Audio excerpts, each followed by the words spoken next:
கர்த்தருக்கு ஸ்தோத்திரம். परमेश्वर के धन्यवाद। எரேமியா 20வது அதிகாரத்துல जेरे 7வது வசனத்திலிருந்து பார்ப்போமானா, जेरेमिया का नबी का किताब 20 अध्याय 7वां वचन से हम देखेंगे तो எரேமியா தீர்க்கதரிசி இங்கு தன்னுடைய கஷ்டமான ஒரு வேதனையான ஒரு அனுபவத்தை சொல்லுகிறார். जेरेमिया उसका कष्ट का अनुभव ये कहा। இந்த எரேமியா தீர்க்கதரிசி ஒரு உண்மையும் உத்தமமான தீர்க்கதரிசி. जेरेमिया एक उत्तम का भविष्यवाणी है। இவர் தன்னுடைய தாயின் வயிற்றில் இருக்கும் பொழுதே தேவன் இவரை சொல்லும்போது எரேமியா 1:5 நான் உன்னை தாயின் வயிற்றில் உருவாக்கும் முன்னே உன்னை அறிந்தேன் என்கிறார். जेरेमिया 1:5 में इसे कहा, मैं अपना गर्भ से अपना ताई गर्भ से मैं निकला। நீ கர்ப்பத்திலிருந்து வெளிப்படும் முன்னே நான் உன்னை பரிசுத்தம் பண்ணினேன். आप गर्भ से निकलने के पहले मैं पवित्र किया। உன்னை ஜாதிகளுக்கு தீர்க்கதரிசியாக கட்டளையிட்டேன் என்று சொன்னார்.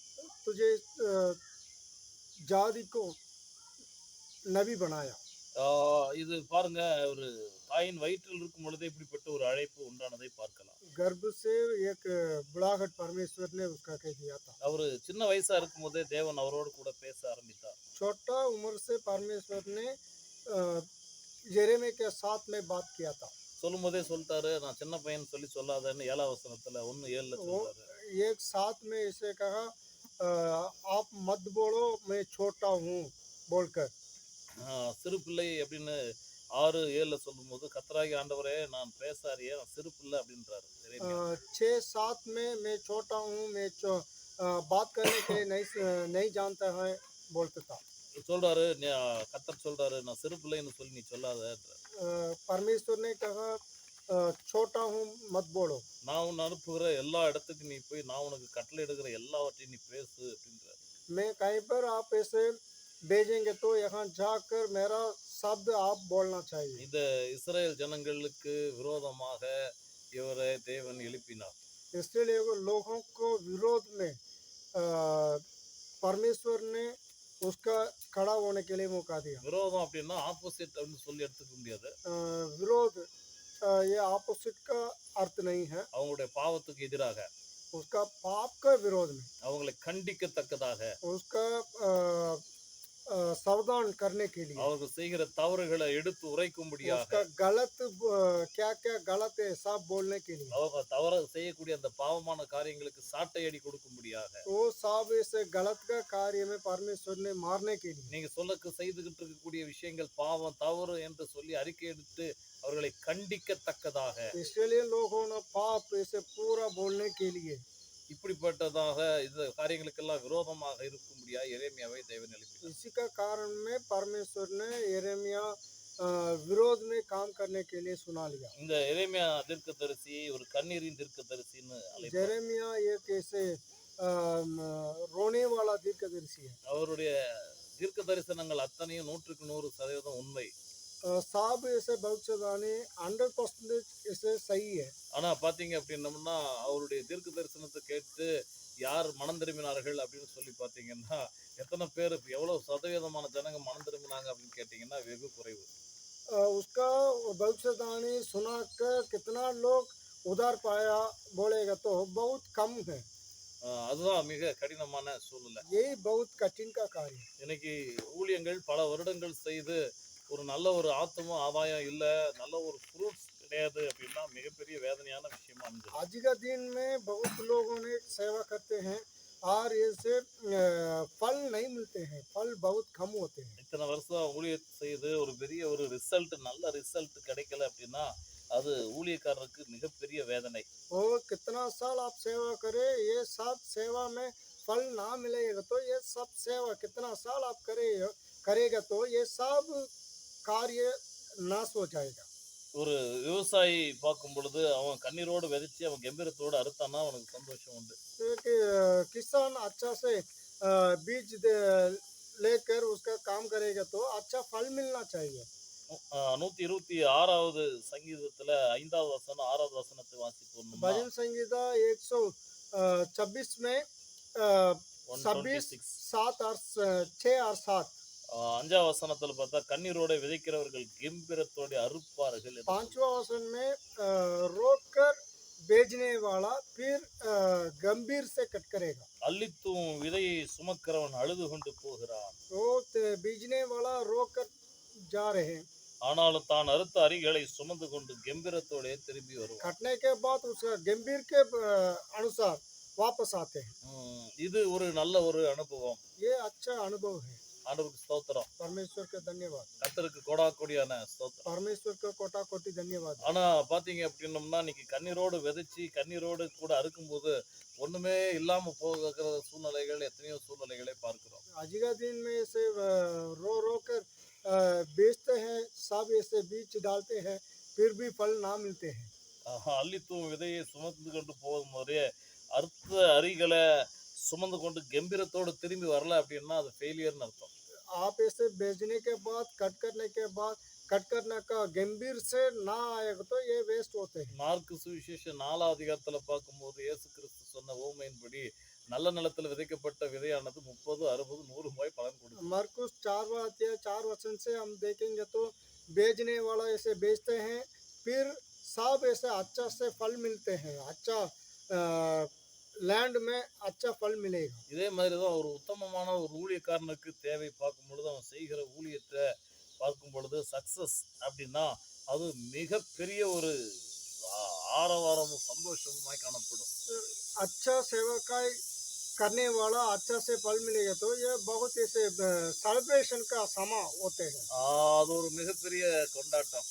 बहुत ऐसे सेलिब्रेशन होते हैं। ஆத்துமாக்களை ஆதாயம் பண்ணி கத்தருக்குள்ள ஞானஸ்தானம் கொடுத்து அவர்களை நல்ல முறையில கத்தருக்குள்ள வாழ்கிறதை பார்க்கும்போது அது மிகப்பெரிய ஒரு கொண்டாட்டமாய் காணப்படும். आत्मा उधार पाने के बाद उसका ये छठ में ले आएगा तो ये बहुत खुशी का कार्य है, खुशी का बात है। நல்ல தலைவர்களா தன்னோடு கூட அவர்களை உருவாக்கி அவர்களை ஊழியம் செய்ய வைக்கும் பொழுது இன்னும் பெரிய சந்தோஷமாய் காணப்படும். और भी ऐसे अच्छा नेता बनाकर उसका के द्वारा सेवा बनाएगा तो सेवा करेगा तो ये भी और बहुत खुशी का कार्य है।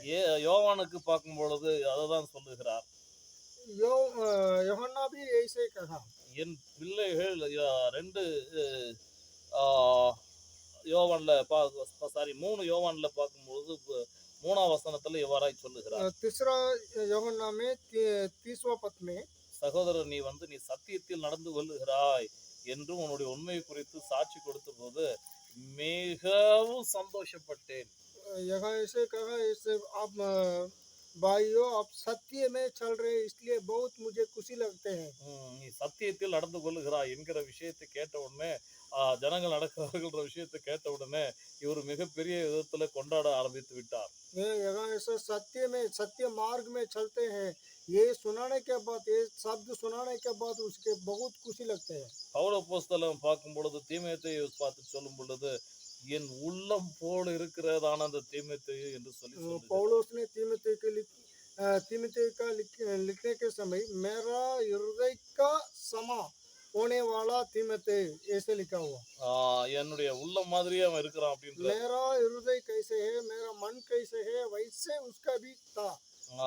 பிலமோனையும் கூட பார்க்கும் பொழுது கடைசி காலத்துல பார்க்கும் பொழுது இப்பொழுது சொல்ற முன்ன வேணா அவன் யூஸ்லெஸ் 11ஆம் வசனத்துல இப்போ அவன் உமக்கும் எனக்கும் பிரயோஜனமானவன் அப்படின்னு.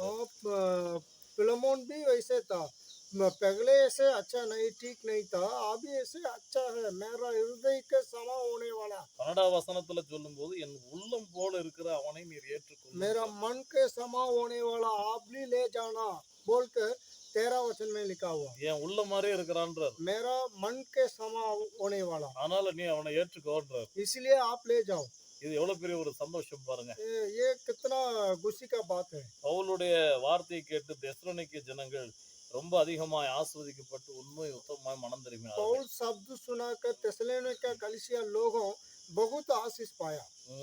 அது மாத்திரமல்ல எப்பாப்ரோதீத்து தீத்து இப்படிப்பட்ட நல்ல ஊழியர்கள் எல்லாம் எழுப்பினார்கள். तीतु एपाफ्रातुस सब ऐसे सेवकाई लोग पौलुस का शब्द के अनुसार खड़ा हुआ। இது எல்லாமே நல்ல சந்தோஷமான நிகழ்வுகள். बहुत खुशी का बात। இயேசு கிறிஸ்து ஊழியத்தின் மூலமாய் 12 சீஷர்கள் உருவாக்கப்பட்டார்கள். यीशु मसीह का सेवक का द्वारा 12 शिष्य लोग कैसे आया। லட்சக்கணக்கான ஜனங்களுக்கு ஆசீர்வாதமாக அந்த நாட்களிலே இது ஊழியம் இருந்தது. लाखों लोगों का आशीष का कारण उसी दिन का सेवकाई था। இது வந்து ஒரு ஊழியக்காரனுக்கு மிகுதியான சந்தோஷத்தை ये கொடுக்கும். सेवकाई लोगों का यही कारण होना चाहिए। நான் வந்த நோக்கம் நிறைவேறிக் கொண்டிருக்கிறது என்று பொழுது அது मैं ஒரு किसी சந்தோஷம். के लिए परमेश्वर के साथ आया, ये सिद्ध अभी पूरी करते हैं बोलकर हम लोग खुशी लगना चाहिए। ஆனா இங்க பாத்தீங்கன்னா எல்லாம் வித்தியாசமா அமைஞ்சது எரேமியாவுடைய ஊழியம். जेरेमिया का जीवन में थोड़ा व्यत्यास हुआ था। அவரால முடிந்த அளவுக்கு அவர் கர்த்தர் சொன்ன வார்த்தையை போய் எல்லாருக்கும் சொல்லி சொல்லி சொல்லி சொல்லி சொல்லி பார்த்துட்டார். जेरेमिया का कितना समय आते हैं, इतना समय में हर जगह पे घूमकर परमेश्वर का वचन बोलता था। அவருடைய ஊழியத்தை அவருடைய தீர்க்க தரிசன ஊழியத்தின் மூலமா கேட்டு ஜனங்க மனம் திரும்பினாங்களா, பெரிய அளவுல ஒரு மாற்றம் உண்டானதா, சிறையிருப்பு தடுக்கப்பட்டதா அப்படின்னு கேட்டீங்க அப்படின்னம்னா இல்ல. बहुत लोग उसका शब्द सुनाकर उधार पाया और उसका रक्षा ले गया, और ऐसे देखेगा तो ऐसे थोड़ा नहीं है, थोड़ा भी नहीं है। முழு ஊழியத்திலையுமே பார்க்கும்போது, முழு வேதாகமத்திலே கூட பார்க்கும்போது, மற்ற தீர்க்கதரிசிகள், மற்ற ஊழியர்கள் அவங்க எல்லாரையும் கொண்டு ஒரு பெரிய மாற்றம் ஏற்பட்டிருக்குது. पूरा हम बाइबल देखेगा तो बहुत लोगों ने सेवा किया, उसका सेवा में बहुत ऐसे बदला किया था। ஆனா இந்த எரேமியாவை கொண்டு பார்த்தீங்கன்னா, ஒரு பெரிய மாற்றங்கள் ஏற்படவே இல்ல. और मतलब ऐसे जेरेमिया का जीवन हम देखेगा तो वैसे बदलने का कार्य नहीं हुआ। ஆ அதுக்கு பதிலாக இவருக்கு விரோதமான ஆப்போசிட்டான சூழ்நிலை தான் நிலவுச்சு. उसी का बदला क्या हुआ, बहुत लोग में विरोध में काम किया था। அவரை கொண்டு போய் கிணத்துல தூக்கி போட்டாங்க. उसका लेकर तो वाल में ऐसे डाल दिया था, சிறையில கொண்டு போய் அடைச்சாங்க. वो जेल में डाला। அவருடைய வார்த்தையை கேட்டு உத்தமமான வார்த்தைன்னு சொல்லி மனம் திரும்புறதுக்கு பதிலா அவருக்கு விரோதமா ஆப்போசிட்டா எழும்பினாங்க. उसका शब्द सुनाकर उधार पाने के बदला ये सब ऐसे विरोध में काम किया था। இப்படிதான் எரேமியாவுடைய ஊழியம் இருந்தது. वैसे जेरेमिया का सेवकाई था, இது कठिनமான ஒரு விஷயம். बहुत कठिन का सेवकाई। இந்த ஒரு சூழ்நிலையில தான் இவர் வந்து ஒரு முடிவு எடுக்கலாம்னு அதை எடுத்தாரு. उसी का समय में एक निर्णय लिया, ஒரு தவறான ஒரு முடிவு அது. ये गलत का निर्णय। இந்த எரேமியா 20 அதிகாரம் 9 வசனத்துல வாசிக்கும் போது जेरेमिया 20 अध्याय 9 वचन में அதுல வந்து அவர் வந்து ஒரு விஷயத்தை ஒரு தீர்மானத்தை எடுக்கிறார். एक निर्णय कर दिया था। அதனால் நான் அவரை பிரஸ்தாபம் பண்ணாமலும் இனி கர்த்தருடைய நாமத்துல பேசாமலும் இருப்பேன் அப்படின்னு. यदि मैं कहूँ मैं उसी का चर्चा ना करूँगा ना उसके नाम से बोलूंगा। ரொம்ப ஒரு கடினமான ஒரு விஷயம். ये बहुत कठिन का कार्य है। தேவன் இந்த மனிதனை அது தாயின் வயிற்றில் இருக்கும் போதே சொன்னாரு. परमेश्वर ने उसका छोटा उम्र से ताई गर्भ से, उसका माता गर्भ से परमेश्वर ने बुलाकर दिया, उसी के कहा। சின்ன வயசுல இருந்தே அவர் தேவனுக்கென்று छोटा உருவாக்கினார். से परमेश्वर के लिए बनाया, சின்ன பிராயத்துல இருந்தே அவன் கர்த்தருக்கு வேணும்னு அவனை छोटा உருவாக்கி उम्र से परमेश्वर के लिए उसका बनाया था। இந்த நடந்து முடிந்து கொண்டிருந்த அந்த சூழ்நிலைகள் எல்லாம் பார்க்கும்போது அவருக்கு ரொம்ப மனசு வேதனை ஆயிப்போச்சு. बहुत उसका साफ सिचुएशन देखकर उसका के मन दुख लगाया, ரொம்ப ஒரு பின்னடைவு ஏற்பட்டுருச்சு थोड़ा மனதளவுல. पीछे अटक गया था। இது என்ன ஊழியன்ற மாதிரி அவர் யோசிக்க ये ஆரம்பிச்சிட்டார். क्या सेवकाई है, मुझे बहुत दुख लगते हैं, इसलिए मुझे संकट होते हैं बोलकर उसका मन में बहुत चोट लगाया था। கர்த்தர் பேசுறது உண்மைதான். परमेश्वर ने बात करते ये ठीक है, ஆனா ஜனங்க யாரும் மனம் திரும்ப மாட்டேன்றாங்களே, लोगों ने ऐसे उधर ना पाते हैं, ஜனங்க ரட்சிக்கப்பட மாட்டேன்றாங்களே, परमेश्वर के साथ लोगों ने ना आते हैं। சிறையிருப்புக்கு நேரா போயிட்டு தானே वो सब लोगों ने अभी ऐसे अन्य जाति का साथ ऐसे जेल में डालते हैं, அதனால ஒரு மாதிரி ஒரு வெறுப்பு அவரை பிடித்து கொண்டது. इसीलिए उसका मन में चोट लगाया, ஒரு மாதிரி அவர் மனசு ஸ்ட்ரகிளிங் ஆரம்பிச்சிருச்சு. वो उसका मन थोड़ा गड़बड़ हुआ। அதனால இப்ப சொல்றாரு, इसलिए ये बोला, நான் அவரை பிரஸ்தாபம் பண்ண மாட்டேன்றாரு.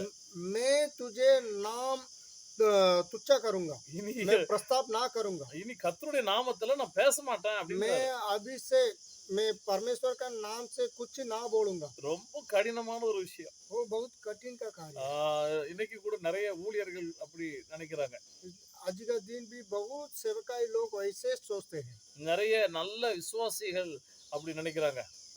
बहुत अच्छा विश्वासी भी वैसे सोचते हैं। இனி இந்த ஊழியம் வேணாம் அப்படின்னு நினைக்கிறாங்க.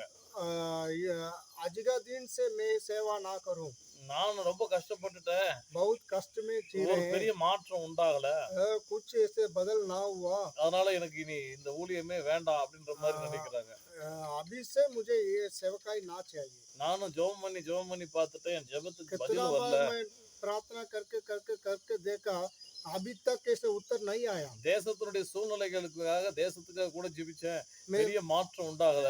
देश के लिए भी मैं प्रार्थना ज्यादा किया, अभी तक बदल ना हुआ, எல்லாமே ஆப்போசிட்டா இருக்கிற மாதிரி सब இருக்குது. ऑपोजिट में काम करते இந்த हैं। மாதிரி நிறைய குமுறல்களை பார்க்க முடிகிறது, ये கேட்க முடிகிறது. वैसे उसका मन में दुख चोट लगा था। நிறைய நபர்கள் இப்படியாக குமுறி கொண்டிருக்கிறார்கள். बहुत लोगों ने वैसे चोट में बहुत दुख में बैठा हुआ था। இப்படி ஆண்டவருக்கு இப்படி எல்லாம் விரோதமாய் சோர்ந்து போன நிலையில அநேகர் உட்கார்ந்து கொண்டிருக்கிறாங்க. बहुत लोगों ने वैसे मन दुख में बैठकर सोचते हैं। இப்போ எரேமியா எடுத்த முடிவு மாதிரி அநேகர் முடிவு எடுத்து பின்மாற்றத்துக்குள்ளே जेरेमिया போயிடுறாங்க. कैसे निर्णय लिया, वैसे हम लोग भी बहुत लोग, हम लोग के बीच में बहुत लोग वैसे निर्णय करते हैं। இது மிகப்பெரிய தவறு. ये गलत है। ஆஹ் பாருங்க, இப்படி ஒரு பிரஸ்தாவம் பண்ண மாட்டேன்றது ஒரு எவ்வளவு வேதனை பாருங்க. இத்தனை मैं தூரம் परमेश्वर का பிரஸ்தாவப்படுத்திட்டு नाम प्रकट ना करम बोलकर उसका मन में दुख में बैठा हुआ। ஆண்டவருக்கு ஸ்தோத்திரம். परमेश्वर के இது दोस्त, தவறான ஒரு முடிவு. ये गलत का कार्य है। நம்ம கர்த்தருக்காக வந்திருக்கிறோம். हम लोग परमेश्वर के लिए आया, நம்ம ஆண்டவருக்காக வந்தா நம்ம கடைசி பரியந்தமும் ஆண்டவருக்குள்ளாகவே இருந்து ஆண்டவருக்காகவே வாழ்ந்து ஆண்டவருக்காகவே மரித்து விட வேண்டும். हम लोग परमेश्वर के लिए आया, इसलिए परमेश्वर के लिए जीना चाहिए और हम लोग मृत्यु तक परमेश्वर के लिए रखना है। முன்னாக வைத்த காலை பின்னாடி திருப்பி வைக்க கூடாது. हमारा हमारा पैर आगे रखा हुआ, पीछे ना हटाओ, இதுதான் பின்மாற்றம். यही बैक स्लाइड है। இதுதான் அதுவும் ஊழியத்துல அதுவும் பிரஸ்தாபப்படுத்துவது, கர்த்தரை போதிக்காம கர்த்தருடைய வார்த்தை சொல்லாம இருக்கிறதுன்றது என்பது மிக கடினமான சூழ்நிலை. ये परमेश्वर नाम प्रकट करने के लिए अच्छा काम है, ये ना करेगा तो यो अच्छा नहीं होते हैं, ஒவ்வொரு क्योंकि परमेश्वर ने हम लोग बुलाकर दिया परमेश्वर नाम प्रकट करने के लिए। ஒவ்வொரு காலகட்டத்திலும் ஒவ்வொரு மாதிரியாய் தேவன் கிரியை செய்கிறதை हर பார்க்க एक முடிகிறது. समय में परमेश्वर अलग अलग कार्य में काम करते हैं। 1700களிலே பார்க்கும்போது தேவன் ஒரு விதத்திலே செயல்பட்டார். 1700 वर्ष के उसी समय में परमेश्वर ने ये वित्यास कार्य में परमेश्वर काम किया था। 1800களிலே சபைகளுடைய இழுப்புதல் வர ஆரம்பித்தது. और 1800 वर्ष के उसी समय में परमेश्वर ने बहुत ऐसे जागृति का कार्य, उन्नत का कार्य किया था।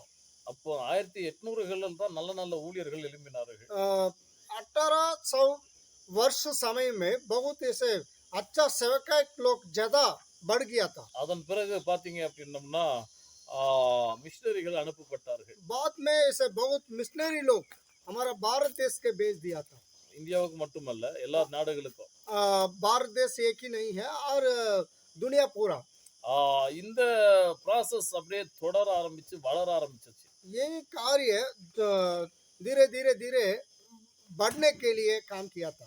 அதன் பிறகு பார்க்கும்போது இந்தியா தேசத்துல எந்த மிஷனரியும் வெளிநாட்டு மிஷனரிங்க இருக்கக்கூடாது அப்படின்னு சொல்லி ஒரு கட்டளை வந்தது. एक समय में भारत देश में बाहर का मिशनरी लोग ना रखना, हमारा देश में ना रखना बोलकर एक कार्य आया था। அப்போ பாருங்க, தமிழ்நாட்டுல இருந்து மிஷனரிகளை சவுத் இந்தியாவில இருந்து மிஷனரிங்க புறப்பட்டு இந்தியா எங்கேயும் எழும்பி போனது உண்டு. बाद में तमिलनाडु से बहुत मिशनरी लोग नॉर्थ के चला गया था। இப்படி மாறுபாடான சூழ்நிலைகள் ஒவ்வொரு கட்டத்தில் நடந்து கொண்டு வருகிறது. वैसे बदलने का कार्य परमेश्वर ने हर एक समय में हर एक कार्य नया नया कार्य में करता था। 1700களுக்கு முன்னாடி பார்க்கும்போது பெரிய அளவுல சபை இல்லாத சூழ்நிலை மாதிரி இருந்த இருண்ட காலம்னே சொல்லலாம். அதுக்கு முன்னாடி எல்லாம் 1700 वर्ष के पहले और दूसरा कार्य किया परमेश्वर। அதனால நான் என்ன சொல்ல வரேன் அப்படின்னா, தேவன் நமக்கு கொடுத்த காலகட்டத்துல தேவன் எவ்விதம் கிரியை செய்யறாரோ அது அவருடைய சித்தம், அவருடைய சித்தத்துக்கு செஞ்சு விட்டு கொடுப்போம். मैं क्या कहूँ, परमेश्वर का सिद्ध के अनुसार हम चलना। நாம ஊழியத்துல நம்ம எதை செய்யணும் அதை செய்யணும் நினைக்கிறோம், நல்லது. सेवकाई में मैं ये करूँगा वो करूँगा बोलेगा तो ये ठीक है। ஆனா கிரியை செய்கிறது கர்த்தர் தான். काम करने वाला परमेश्वर है। அவருடைய சித்தம்.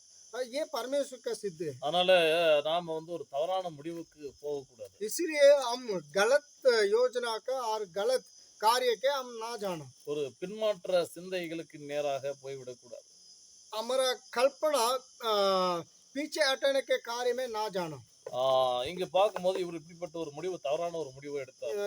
अभी ये वचन में देखे तो यिर्मयाह वो गलत का योजना किया था। அப்புறமா சொல்றாரு, फिर ऐसे कहा, ஆனாலும் ஆரம்பிக்கிறாரு. फिर அது 20 அதிகாரம் 1 வசனத்துல नवा वचन में 20 अध्याय नवा वचन में அவருடைய வார்த்தை என் எலும்புகளில் அடைபட்டு எரிகிற அக்கினி போல என் இருதயத்தில் இருந்தது என்றார். ओ मेरा ये आर्टिस्ट से अपना वचन अग्नि के द्वारा ये जलाता है। அவருடைய வார்த்தை परमेश्वर का वचन அவருடைய எலும்புல அடைபட்டு அப்படி எரிகிற நெருப்பு मेरा மாதிரி आर्टिस्ट எரிஞ்சு से கொண்டிருக்கிறது. मेरा आर्टिस्ट से रख कर ये पूरा जलाने के कार्य किया। அதை சகிச்சு இளைத்து போனேன்றார். मैं ये देख थोड़ा थक गया, என்னால பொறுக்கவே முடியல. मुझे नहीं सकते हैं। ஆண்டவருக்கு ஸ்தோத்திரம். परमेश्वर का स्तुति हो, கர்த்தருக்கு ஸ்தோத்திரம். परमेश्वर का स्तुति हो। பாருங்க, இப்படிப்பட்ட ஒரு சூழ்நிலை அவரை வந்தது. इसलिए वैसे ये समय आता था। ஆண்டவருக்கு ஸ்தோத்திரம். परमेश्वर का स्तोत्र। இவரை பிரஸ்தாவப்படுத்தி இவர் காலி பண்ணிடலாம் நினைச்சாங்க. ये उसका लोगों ने ऐसे देखा, उसका ऐसे काली करेंगे ऐसे बोलकर। எதிரிக்கு நினைச்சாங்க. क्यों ऐसे सोचा? இன்னும் பார்க்கும்போது இவர் எடுத்த தீர்மானமும் பார்க்கும்போது இனி ஆண்டவருடைய வார்த்தையை நான் பேச மாட்டேன், கர்த்தருடைய நாமத்துல பேச மாட்டேன்னு சொல்லிட்டு இருந்தாரு. उसका ऐसे निर्णय लिया, मैं परमेश्वर का नाम प्रकट ना करूंगा बोलकर उसका निर्णय कर दिया था। கர்த்தர் ஒரு மனிதனை தெரிஞ்சுக்கிட்டாருன்னா அது அவர் விடுறதில்ல. परमेश्वर एक मनुष्य सुनाएगा तो ना छोड़ेगा। கர்த்தருடைய சித்தம் நிறைவேறுகிறது. परमेश्वर का सिद्ध पूरी करूंगा। கர்த்தருடைய சித்தம் நம்ம வாழ்க்கையில கூட நிறைவேறி கொண்டு வரும். परमेश्वर का सिद्ध हमारा जीवन में भी पूरी करते हैं। அவர் ஒரு விஷயத்தை முன்குறிச்சாருன்னா குறிச்சதுதான். परमेश्वर ये कार्य निर्णय करेगा तो ये करते हैं। இப்பதான் சொல்றாரு, अभी इसे बोला, கர்த்தர் வந்து இவர்கிட்ட பேசுகிறார். परमेश्वर ने उसका के साथ बात किया, கர்த்தர் இவரோடு கூட இடைப்படுகிறார். परमेश्वर ने उसका संबंध किया। 7ஆம் வசனத்துல பார்க்கும்போது 7वां वचन में, கர்த்தாவே परमेश्वर என்னை இணங்க பண்ணினீர், तूने मुझे धोखा दिया, நான் இணங்கினேன். मैंने धोखा खाया। நீர் என்னிலும் பலத்தவராய் இருந்து तू मुझे से बलवंत है, என்னை மேற்கொண்டி इस कारण तू मुझे पर बल हो गया। ஆண்டவருக்கு ஸ்தோத்திரம். आमीन, ஹalleluya. हालेलुया। கர்த்தருக்கு ஸ்தோத்திரம். परमेश्वर का धन्यवाद। பாருங்க, இது எரேமியா தீர்க்கதரிசி जेरेमिया भविष्यवाणी, கர்த்தர் परमेश्वर இணங்க பண்ணினார். वो धोखा दिया, வேற வழியே இல்லை, இணங்கிட்டாரு. इसलिए ये सम जगह नहीं मिला, इसलिए ये भी धोखा खाया। கர்த்தர் இன்னைக்கும் கூட நம்மளை நீங்க இணங்கணும் விரும்புகிறார். धोखा परमेश्वर ने हम लोग भी धोखा खाने के लिए बुलाकर दे रहा। கர்த்தருக்கு மட்டும்தான் இணங்கணும். परमेश्वर एक ही के लिए आप ऐसे धोखा खाना है। இன்னைக்கு நிறைய பேர் பாத்தீங்கன்னா போத்திபாருடைய மனைவியினுடைய வார்த்தைக்கு இணங்கிட்டு இறங்கின இறங்கிய நபர்கள் மாதிரி எத்தனையோ நபர்கள் உண்டு. आज का दिन में पोतीफर का पत्नी कैसे योसेफ का कार्य में ऐसे कार्य किया। बहुत लोग ने आज का दिन में योसेफ का साथ नहीं है, योसेफ का विरोध में उसकी के साथ चला जाते हैं। யோசேப்பு இணங்கல, जोसेफ ना धोखा खाया, நிறைய நபர்கள் இணங்கிட்டாங்க. बहुत लोगों ने अभी धोखा खाते हैं। இப்ப நிறைய பேர் பாத்தீங்கன்னா போத்திபாருடைய மனைவியோடு எசைஞ்சது போல बहुत लोग वैसे पोतीफर का पत्नी के साथ चला जाते हैं। சிம்சோன் மாதிரியாக வாழ்ந்துட்டு இருக்காங்க. सिमसोन कैसे है वैसे अभी जी रहे हैं। ஒரு பெண்ணுக்கு இணங்கிடுறாங்க, एक लड़की के लिए पूरा धोखा खाते हैं, பணத்துக்கு இணங்கிடுறாங்க, वो पैसा के लिए नीचे गिर जाते हैं, பதவிக்கு இணங்கிடுறாங்க, और पद के लिए नीचे गिर जाते हैं। இப்படி பல காரியங்களுக்கு இணங்கி போயிடுறாங்க. वैसे बहुत कार्य के लिए धोखा खाते हैं, அது தவறு. ये गलत है। நாம் கர்த்தருக்கு மட்டும்தான் இணங்க வேண்டும். मैं परमेश्वर के लिए धोखा खाएंगे, கர்த்தருக்கு மட்டுமே இணங்கி परमेश्वर के लिए मैं खड़ा हो जाएगा, என்றைக்கும் கர்த்தருக்கு அடிமையாய் செல்ல मेरा வேண்டும். परमेश्वर के मैं गुलाम बनाऊंगा, கர்த்தருக்கு என்றென்றைக்கும் அடிமையாகவே मैं சொல்ல வேண்டும். परमेश्वर के लिए गुलाम गुलाम गुलाम पे मैं रहूंगा। கர்த்தருக்கு தன்னை முற்றிலுமாய் ஒப்பு கொடுத்தவர்களாய் வாழ வேண்டும். मैं पूरा परमेश्वर के लिए समर्पित करके मेरा जीवन खड़ा होने के लिए मैं कोशिश करूंगा। கர்த்தருக்கு இணங்காம வேற யாருக்கு இணங்குறது? परमेश्वर के लिए मैं काम करेगा तो किसी का मैं काम करूंगा। அவருக்கு தான் இணங்கணும். मैं परमेश्वर के लिए धोखा खाऊंगा। எப்பொழுதும் கர்த்தருக்கு இணங்கணும். हर समय परमेश्वर के लिए मैं धोखा खाने के लिए मैं तैयार होऊंगा। கர்த்தருக்கு இறங்கி சரியான ஒரு வாழ்க்கையை வாழ்ந்துடணும். परमेश्वर के लिए मैं सच्चाई जीवन जीने के लिए मैं खड़ा रहूंगा। கர்த்தருக்கு ஸ்தோத்திரம். परमेश्वर का धन्यवाद। சொல்றாரு, अभी ऐसे कहा, நீர் என்னை இதிலும் பலத்தவரா இருந்து मेरे लिए आप बलवंत होकर என்னை மேற்கொண்டீர். मुझे ऐसे बलवंत किया। ஆண்டவருக்கு ஸ்தோத்திரம். परमेश्वर का இதை स्तुति। சொல்லும்போது ஒரு வசனம் எனக்கு ஒரு விஷயம் எனக்கு ஞாபகத்துக்கு வருகிறது. ये मैं बोलने के समय एक कार्य मेरा मन में आते हैं। இந்த உலகத்துல ஒரு தலை சிறந்ததான ஒரு அரசன் இருந்தான். ये दुनिया में बहुत ऐसा अच्छा नेता था। அவன் எழும்பி சொன்னான், उसका ऐसा खड़ा होकर कहा, இனி கிறிஸ்தவர்களே இல்லாதபடிக்கு எல்லாரையும் சங்கரித்து விடுவேன் அப்படின்னா. मैं अभी ऐसे कहा कायम पर मसीह का लोग ना होना चाहिए बोलकर मैं काम करूंगा बोला। ஒரே ஒருத்தர் கூட என்னுடைய அரசாட்சியில் இல்லாதபடி मेरा राज्य में एक भी ना होना चाहिए। யாரும் வளர விடாதபடிக்கு பண்ணுவேன் அப்படின்னா. मैं कोई भी ना आगे बढ़ने के लिए ना होगा। யாரையும் ஒருவரும் வளர விடாதபடிக்கு செய்வேன். कोई भी ना बढ़ना चाहिए बोलकर मैं काम करूंगा। கொஞ்ச நாள் ஆனது. थोड़ा दिन பல கடுமையான சட்ட திட்டங்கள் எல்லாம் கொண்டு வந்தான். बहुत कठिन का रूल्स ले आया था। பல விதத்துல வேலைகளை செய்தான். बहुत कार्य किया। தடை பண்ண முடியாத அத்தனை காரியங்களையும் நினைச்சு कितना उसका कहीं हो सकते सब ऐसे काम किया था। அவன் நினைச்சிட்டு அடங்கிருச்சுன்னு சொல்லி நினைச்சு उसका सोचा ये सब मसीह का लोग खत्म हो गया बोलकर பல வருடங்கள் ஆனது. बहुत दिन चला गया। அவன் திடீர்னு பார்க்கும் பொழுது அவன் யுத்தத்துக்கு போய் கொண்டிருந்த ஒரு சூழ்நிலை. एक दिन से बड़ा युद्ध आया। திடீர்னு பார்க்கும்போது ஒரு எதிரி வந்து அவன் மேல அம்பு எய்து விட்டான். उसी दिन विरोधी लोग आकर एक ऐसे उसका चेस्ट में ऐसे मारा हुआ। அம்பு எய்த உடனே பாருங்க அந்த ரத்தத்தை அப்படி கை வச்சு பார்த்தா ரத்தம். यहाँ ऐसे हाथ रख कर देखा पूरा लहू आया। உடனே அவனுடையதான தளபதிய அமைச்சரை கூப்பிட்டு கேட்கிறான். उसका मंत्री बुलाया। நானு ஒரு தீர்மானம் பண்ணியிருந்தேன், ஒரு சபதம் போட்டிருந்தேன். मैं एक ऐसे निर्णय किया। அந்த சபதத்துல இயேசு கிறிஸ்தவங்களே பெருகாதபடிக்கு நான் பண்ணுவேன், அழிச்சிருவேன்னு சொல்லிட்டு இருந்தேன். ये निर्णय में क्या है मसीह का लोग आगे ना बढ़ना। இப்போ என்ன ஆச்சு அந்த விஷயம் அப்படின்னு சொல்லி क्या हुआ अभी? அவன் மந்திரி கேட்டான். मंत्री ने ऐसे बताया, ராஜாவே உண்மையை சொல்லட்டுமா அப்படின்னா. मैं सच्चाई बोलूंगा। பொய் சொல்லாத உண்மையே சொல்லு அப்படின்னா. आप झूठ मत बोलो, सच्चाई बोलो। நீர் கட்டளையிட்டதுக்கு பிறகு இன்னும் அதிகமாய் கிறிஸ்தவர்கள் பெருகி விட்டார்கள் அப்படின்னா. आप कितना रूल्स ले आया था, इतना रूल्स के ऊपर सब जगह पे मसीह का लोग बढ़ गया था। ஆண்டவருக்கு ஸ்தோத்திரம். परमेश्वर का स्तुति हो। உடனே அவன் சொல்றான், तुरंत उसका बात किया था। கர்த்தராகிய இயேசுவே நீர் என்னை மேற்கொண்டு விட்டீர், நீர் என்னை மேற்கொண்டு விட்டீர், நான் यहाँ ऐसे ये राजा ने बोला था, ओ प्रभु मसीह आप मुझे से आप ऐसे बलवंत किया, मुझे बलवंत किया, आप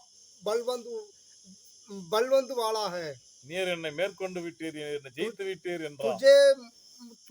मुझे आप बलवंत किया था। நான் தோற்று விட்டேன் அப்படின்னா. मैं आ विजय पाया। அப்படியே சொல்லி செத்துட்டான். आ विजय पाया बोलकर उसका मर गया। கர்த்தருக்கு ஸ்தோத்திரம். परमेश्वर का இந்த மாதிரி பல ராஜாக்கள் எழும்பி வந்தாங்க. वैसे बहुत राजाओं खड़ा हुआ, பல மனிதர்கள் எழும்பி வந்தாங்க. बहुत मनुष्य भी खड़ा हुआ, எல்லாரும் தோற்று போய்விட்டார்கள். सब लोगों ने सब आ विजय पाया। என்னை இயேசு கிறிஸ்து ஜெயித்து விட்டார், मुझे यीशु मसीह ने विजय पाया। அவர்களை ஜெயித்து விட்டார். परमेश्वर ने उसी के ऊपर भी जय पाया। அவர்கள் எதிராய் வந்தவர்கள் उसका विरोध में आने वाला था। இந்த எரேமியா சொல்லுகிறார், நீர் என்னை ஜெயித்து விட்டீர் என்கிறார். यिर्मयाह कहा परमेश्वर मुझके ऊपर आप बलवंत किया। நான் எடுத்த தவறான முடிவுகள் எல்லாம் என்னுடைய சுயம் காரிய செல்ஃபிஷா நான் எடுத்த முடிவுகள் எல்லாம் தூக்கி எறிந்து விட்டு என்னை மேற்கொண்டீர் मैं மேற்கொண்டீர் कितना मैं மேற்கொண்டீர் प्रभु मैं निर्णय किया था, सब निर्णय के ऊपर आप बलवंत कर कर काम किया, आप इसे विजय पाया, इसलिए मैं कुछ नहीं है बोला। நம்முடைய சுயத்தை தேவன் ஜெயித்து விட்டார். परमेश्वर ने हमारा स्वयं पूरा परमेश्वर ने विजय நாம் पाना எடுத்த चाहिए। தவறான முடிவுகளை தேவன் हम लोग क्या क्या ஜெயித்து गलत விட்டார். का निर्णय लिया, ये सब के ऊपर परमेश्वर ने विजय पाना चाहिए। நமக்கு ஜெயம் கொடுக்கிற தேவன் நம்மோடு हम लोग இருக்கிறார். के विजय देने वाला परमेश्वर हमारा साथ ஒரு है। தேவ மனிதன் பார்க்கும்போது தேவ மனிதனை வேற எதுவும் ஜெயிக்க கூடாது. एक मनुष्य परमेश्वर का मनुष्य का ऊपर कोई कारण विजय ना आना चाहिए, परमेश्वर एक ही विजय पाना चाहिए।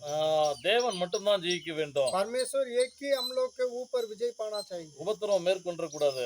अपना उपद्रव अपना के ऊपर ना आना, வியாகுலம், துன்பம், பசி, दुख, संकट और बुक सब நிர்வாணம், நாசம், மோசம், संकट और दुख एक नाश और क्या क्या आते हैं, हाँ। सब में हम लोग के ऊपर ना आना, हम लोग के नीचे होना चाहिए। एक ही परमेश्वर हम लोग के ऊपर आकर विजय पाना ரோமர் चाहिए। 8:36-37 சொல்றாரு, இது எல்லாவற்றிலேயோ रोमियो நாம் நம்மில் அன்பு 8वां अध्याय கூறுகிறவர்களாகவே முற்றும் ஜெயம் கொள்ளுகிறவர்களாய் இருக்கிறோமே. सब में विजय दे दिया, ஆமென். முற்றும் ஜெயம் கொள்ளுகிறவர்களாய் இருக்கிறோம். सब कार्य में विजय पाया बोल दिया था। கொஞ்சம் கொஞ்சமா ஜெயம் थोड़ा கொள்ளுகிறவர்கள் थोड़ा नहीं है, முற்றும் पूरा முற்றும் ஜெயம் கொள்ளுகிறவர்களாய் पूरा இருக்கிறோம். में विजय पाया। ஆமென். आमीन, ஆண்டவருக்கு ஸ்தோத்திரம். வேற हालेलुया। எதுவும் நம்மள ஜெயிக்க கூடாது. कुछ कार्य हम लोग के विरोध में विजय ना होना चाहिए। இந்த உபத்திரவம், இந்த போராட்டம், இந்த பிரச்சனை எல்லாம் நம்மள ஜெயிச்சிட கூடாது. उपद्रव और प्रॉब्लम और कष्ट संकट ये सब में हम लोग के ऊपर विजय ना लेना। நம்முடைய சுயத்தை அன்னைக்கு எரேமியா எடுத்த தவறான முடிவுகளிலிருந்து ஆண்டவருக்கு ஸ்தோத்திரம். எரேமியா தோற்று விட்டார், தேவன் ஜெயித்து விட்டார். यिर्मयाह ऐसे निर्णय लिया, उसी में उसका विजय आया, परमेश्वर ने विजय पाया। हम लोग भी हम लोग विजय ना लेना चाहिए, परमेश्वर विजय लेना चाहिए। அது போல நம்மையும் தேவன் மேற்கொள்ள வேண்டும். हम लोग भी परमेश्वर ने दुख करना चाहिए, நம்முடைய சுயத்தை மேற்கொள்ள வேண்டும். हमारा स्वयं पूरा परमेश्वर लेना चाहिए। நம்முடைய தவறான பாவங்களை மேற்கொள்ள வேண்டும். हमारा सब गलत का पाप सब परमेश्वर ने विजय पाना चाहिए। இப்படியாக அன்றைக்கு எரேமியாவை கர்த்தர் மேற்கொண்டு அவர் அப்படியே சொல்றாரு, நீர் என்னிலும் பலத்தவராய் இருந்து என்னை மேற்கொண்டீர் மேற்கொண்டீர் மேற்கொண்டீர் என்கிறார். मेरे लिए आप इसे प्रभु बलवंत कर मुझे प्रभु बलवंत किया। அந்த மேற்கொண்டவர் கடைசி வரைக்கும் அவரை ஊழியம் செய்ய வச்சாரு. परमेश्वर ने बलवंत से उसका सेवा करने के लिए भी काम किया था। கர்த்தருடைய நாமத்துல பேச மாட்டேன்னு சொன்னதான அந்த வார்த்தைகள், அந்த முடிவெல்லாம் வாபஸ் வாங்கப்பட்டது. परमेश्वर नाम प्रकट ना करूंगा बोलने वाला शब्द फिर भी वापस ले गया, मैं परमेश्वर के लिए काम करूंगा बोलकर उसका समर्पण किया। கர்த்தருடைய வார்த்தை சொல்ல மாட்டேன்னு சொன்னதெல்லாம் வாபஸ் வாங்கப்பட்டது. मैं परमेश्वर नाम ना बोलूंगा बोलकर बोल दिया था, ये शब्द फिर भी वापस किया। கடைசி வரைக்கும் சாவர வரைக்கும் தீர்க்க தரிசனம் சொல்லிட்டு தான் இருந்தாரு. उसका मरण तक, उसका अंतिम तक परमेश्वर का सेवा किया था। கடைசி வரைக்கும் வல்லமையாக ஊழியத்தை செஞ்சுக்கிட்டு தான் இருந்தாரு. परमेश्वर का नाम महिमा के लिए उसका अंत तक काम किया था। சாகும்போது வேணா ஒருவேளை மனம் திரும்பலையே அப்படின்ற விஷயங்கள் தெரிஞ்சிருக்கலாம், ஜனங்களுக்கு இல்லையே மனம் திரும்பலையே நினைச்சுக்கலாம். बहुत लोगों ने वैसे सोचेगा मैं मरण तक मैं उधार ना पाया बोलकर। ஆனா இன்னைக்கும் கூட தேவன் பாருங்க, இன்னைக்கு சாகர வரைக்கும் யாரெல்லாம் பைபிள்ல எரேமியாவை பாக்குறோமோ அது எல்லாருக்கும் இந்த எரேமியா ஆசீர்வாதமாவே இருக்கிறார். मरण तक हम कौन कौन यिर्मयाह देखते हैं, उसका मरण तक हमारा मरण तक यिर्मयाह ने आशीष का कारण हो सकते हैं। அதனால முழுவதும் கர்த்தரை பரிபூர்ணமா நம்புவோம். हम पूर्ण मन से परमेश्वर हम लोग कैसे लेंगे। கர்த்தர் கொடுக்கிற வேலை சின்னதோ பெருசோ परमेश्वर क्या अपना हाथ में काम देते, छोटा और बड़ा कोई बात नहीं, आप ये काम अच्छा से पूर्ण हृदय से आप करना। சில நேரங்களில் சில விஷயங்கள் நல்ல ஃப்ரூட்ஸ் கிடைக்கல அப்படின்னாலும் சோர்ந்து போக வேண்டாம். हम लोग को कभी कभी फल ना होते हैं, इसलिए हम लोग को थोड़ा संकट आते हैं, ये संकट ना करना। நல்ல தொடர்ந்து வேலைகளை செய்து கொண்டே இருப்போம். फिर भी आप ऐसे दौड़ना चाहिए। परमेश्वर के लिए आप दौड़ते रखना है। दौड़ते रहने के समय परमेश्वर ने अच्छा फल देगा। இரவும் பகலும் ஜெபம் பண்ணுங்க, रात और दिन आप प्रार्थना करो, பைபிள் படிங்க, बाइबल पढ़ना, செய்ய வேண்டிய ஊழியம் செஞ்சுட்டே இருங்க. आप क्या सेवा करना ये से करते रखना, அவ்வளவுதான் நம்ம வேலை. हमारा काम यही है। மீதி எல்லாம் கர்த்தர் பார்த்துக்குவார். बाकी सब परमेश्वर का काम है। நம்ம செத்து போனாலும் நம்ம வச்சு நம்ம மூலமா செய்ய வேண்டிய வேலைகள்லாம் நடக்கும். हम मृत्यु होगा तो परमेश्वर हमारा के द्वारा क्या काम कर सकते हैं सब करेगा। அதனால தேவனுக்காய் பெரிய காரியம் செய்வோம். परमेश्वर के लिए बड़ा कार्य करेंगे। கர்த்தர் நம்மை ஆசீர்வதிப்பாராக. परमेश्वर हम लोग को आशीष पाए। ஆமென். आमेन। ஸ்தோத்திரம். परमेश्वर का धन्यवाद। ஹalleluya. हालेलुया। ஸ்தோத்திரம். आमेन।